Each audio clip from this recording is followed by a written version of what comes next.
Hi, I'm Dr. Rajul Dutt, Course Coordinator for the Principles of Management and Organizational Behavior.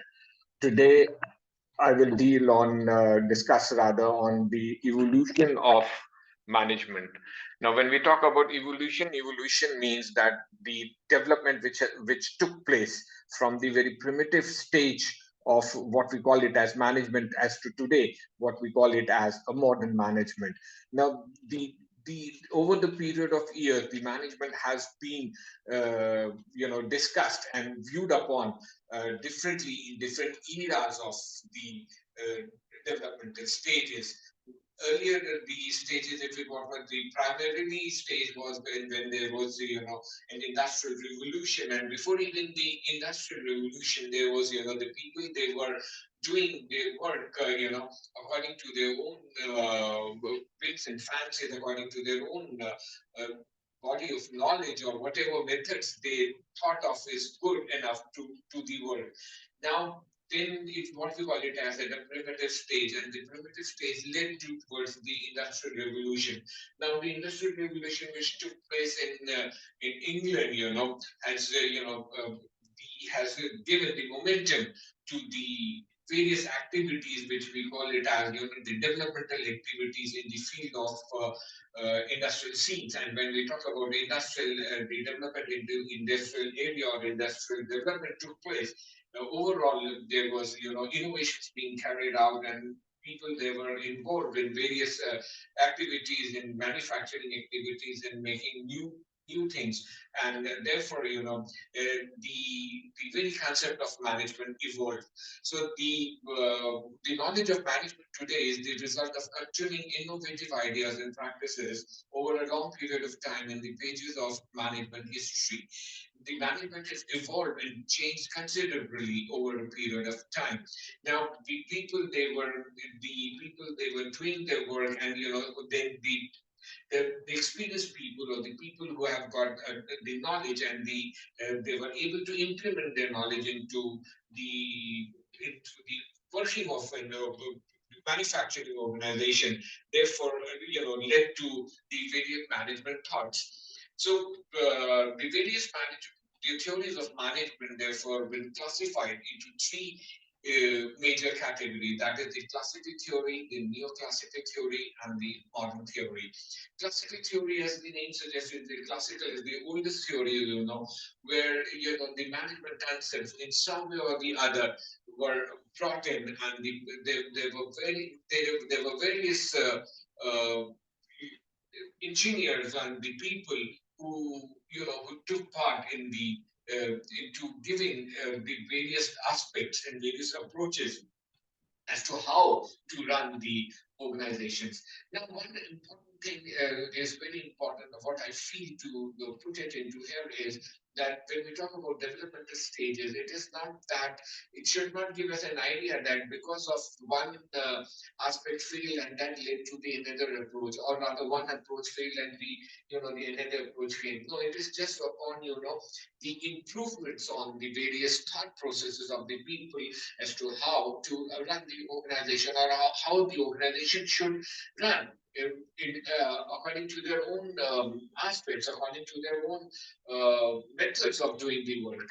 And therefore, during the classical approach, which came into its existence, is as I said earlier, the Industrial Revolution brought about an unprecedented growth in the productivity, and this gave rise to three types of contemporary management theories, which are collectively called as classical approach. The classical approach is the, the first kind of approach is put together, which we call it as classical. And the classical approach, therefore, includes three major management approaches, that is scientific management, the bureaucratic management, and the administrative management. The scientific management was given by F.W. Taylor. The bureaucratic management was given by Weber and Max Weber, and the administrative management was given by Henry Fuel. Now, today, in this video, I am discussing upon the scientific management, or the scientific approach of doing the work.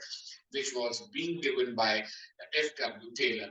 So the scientific management focuses on production efficiency is primarily attributed to the ideas of F.W. Taylor, who is also known as the father of scientific management.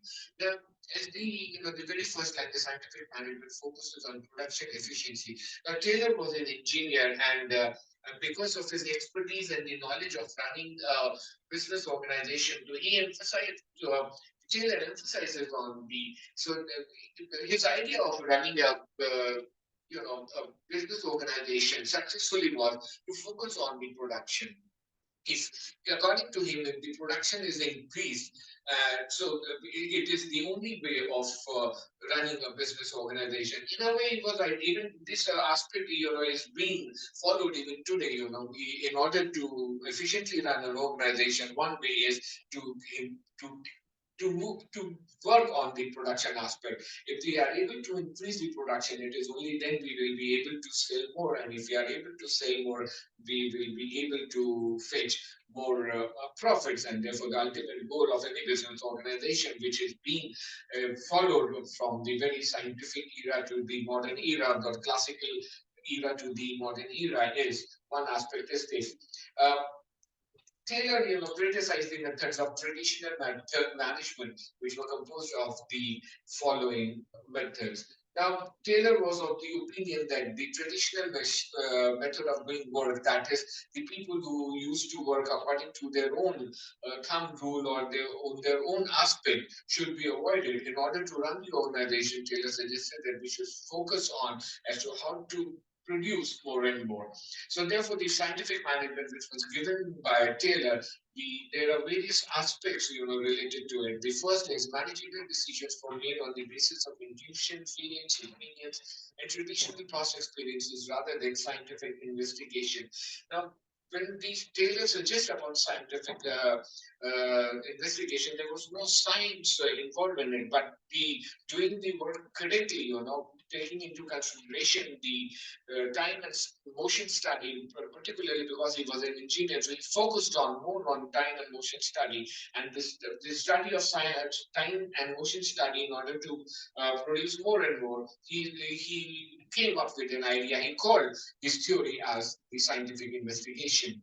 The jobs were performed by rule of thumb rather than standard times, methods, and motions. The rule of thumb is that, if the worker says, for example, I'm taking an example to understand as to what do we mean by standard times, methods, and motion, and what is the rule of thumb. For example, there are 10 workers.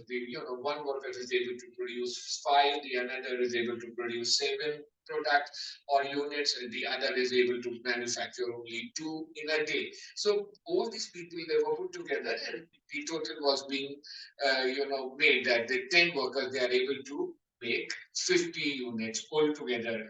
One produced 2 and the other was able to produce, for example, 9. So, but all the output of every worker was different. So Taylor suggested that instead of, all the workers should be able to produce 9, because if you have one worker is able to produce 9 units in a day in the time frame, so therefore, the other workers should also be able to produce 9. It is only then we can increase the production per day. The third aspect he suggested was the prevalent practices were assumed to be correct and no efforts were made to introduce new and novel techniques of management of operations. And therefore, Taylor suggested that there should be we should be able to introduce new methods as to how to increase the productivity, how to increase the production of a business unit, maybe by introducing more machines, maybe by introducing new machines, or to develop new techniques of manufacturing, which may reduce the time, the operating time may be reduced. So the retailer focuses on these aspects. Another aspect related to his suggested out of his theories is the fourth point is the training was generally under the apprentice system and no formal techniques for skills and professional development instituted. Taylor suggested that the training should be given to each and every worker who is operating on a particular machine and therefore should be able to be able to produce more and more. Professionalism in the sense that Taylor suggested when a work is being repeatedly done, the the worker or the person becomes accustomed to the operating ideas and therefore becomes trained of operating the one type of machine and one type of work. So data suggests is not to different for example, to differentiate the work and to put the people so that they're able to learn, they're able to develop the skill and if they are able to perform the particular activity repeatedly, their performance, the skills increases, and if the skills increases to work on a machine, therefore the production may be increased. And the fifth aspect in what Childa suggested was management was considered as a group of overall supervisors rather than a group of performing unique duties. This is what I've just covered the point that all the duties are unique in their work. Duties in the sense to work on a different types of work being assigned. That is what we call it as a production line. So there are the people who the people should be one person should be attached to one particular type of work, and so that the person becomes trained in a particular area. And this training, he called it as a scientific method of doing the work. And therefore, the Taylor was interested in replacing traditional management by scientific management by developing the most rational principles for handling machines, people, materials, and money, and to secure maximum benefits for the employees as well as for the employees. He said if the production increases, so the organization will be able to sell more, and therefore when we sell more, the profits are increased, and if the profits are increased, so that means the employers be benefited and the employees therefore will be benefited for producing more and more because they get more incentives. The employees get more incentives if they are able to produce more than the per day target to be achieved. So therefore he offered four principles as the basis of scientific management. These are very important to understand because this was after the traditional way of doing the work. Taylor suggested that uh, there are four major principles, to be followed in order to run the organization. Now let us focus on as to what are these. So every job should be broken into its elements and a scientific method to perform each element should be established. Workers should be scientifically selected with right attitudes for the job and ability and then properly trained to perform the work. So therefore the proper training is what they repeated. They were asked to do the repeated work, on a daily basis, and this repeated work leads towards them for to be trained on to perform a particular work. And the third aspect he suggested was management should cooperate with the workers to ensure that all work is done in accordance with the scientific principles and the work and responsibilities are to be divided between the management and workers. Now, this is where suggested that the he divided the work into, the physical work being carried out on the machines and the people who think about the decision makers for the organization. So he divided the work into two. And two responsibilities were that one set of people, they will think and make decisions for the organization, and the other is the group of people who will work on the machines. So therefore, this is what he suggested in a way that is the division of the labor. That's all for in this work. In the next, I will be dealing with the approach on the bureaucratic model. Thank you.